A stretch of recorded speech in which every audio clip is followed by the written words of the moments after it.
ভারতকে দুই খণ্ড করে এক খণ্ডে মুসলমান, এক খণ্ডে হিন্দুস্তানের হিন্দুরা বসবাস করবে। সীমানা বিভক্ত করো, মুসলমান হিন্দুর সীমানা বিভক্ত করো। এটা এই সরকারের আমলের মূর্তি নয়। বিগত সরকার, অন্তর্বর্তীকালীন সরকার, জামাত সরকার, এনসিপি সরকারের আমলে এই মূর্তি তৈরি হয়েছে। বিগত সরকারে যে এই চুক্তি হয়েছে, যে চুক্তি বাংলাদেশের জন্য গ্রহণযোগ্য, সেই চুক্তি বজায় রেখে সকল চুক্তি বাতিল করতে হবে। বাংলাদেশ সরকারকে বলতে চাই, বাংলাদেশের লালমনিরহাটের এশিয়ার বৃহত্তম ঘাঁটি, সেই ঘাঁটি অতি সত্বর চালু করতে হবে। ভারতের নাচানাচি বন্ধ করতে হবে। এই ঘাঁটি চালু হলে ভারত মুতাও বন্ধ করে দেবে। আপনারা বাংলাদেশের হাত থেকে অখণ্ড ভারত চাচ্ছেন। আপনারা বাঙালি নাকি হিন্দুস্তানি, এটাকে প্রমাণ করুন। আপনারা যে কথা বলছেন অখণ্ড ভারত চান, অখণ্ড ভারতই হবে। সেই ভারত, অখণ্ড ভারতে কালেমার পতাকা উত্তোলন হবে। এই কালেমার পতাকা উত্তোলন করব ইনশাআল্লাহ। আর যদি প্রয়োজন হয় ভারতকে দুই খণ্ড করে এক খণ্ডে মুসলমান, এক খণ্ডে হিন্দুস্তানের হিন্দুরা বসবাস করবে। কারোর সাথে আমাদের ঝগড়া বিবাদ নাই। প্রয়োজনে তোমরা সীমানা বিভক্ত করো, মুসলমান হিন্দুর সীমানা বিভক্ত করো।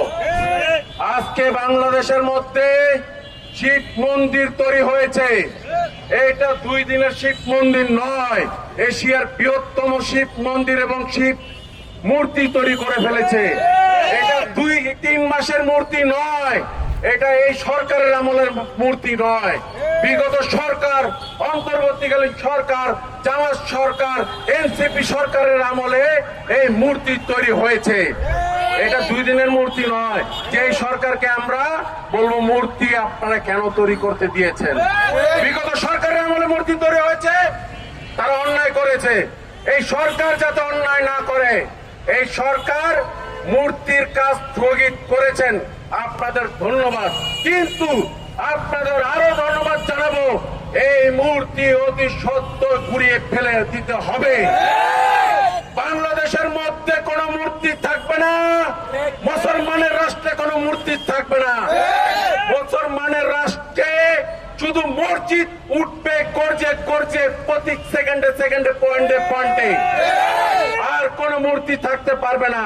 যার যার ধর্ম সে পালন করুন, আমরা কারো ধর্মে বাধা বিঘ্ন করব না। বাংলাদেশ সরকারকে শেষে একটা কথাই বলতে চাই, আপনারা বাংলাদেশের শান্তি বজায় রাখুন। বাংলাদেশের সাথে যে বর্ডারে আমাদের নিত্যদিন আমাদের ভাই বোনদের গুলি করে হত্যা করে হচ্ছে, এই সীমানা কিভাবে আপনারা ঠিক করবেন করুন। আর ভারতকে সাবধান করে দিলাম, তোমরা ভালো হয়ে যাও। অখণ্ড ভারত হলে মুতার রাস্তাও পাবে না। আল্লাহ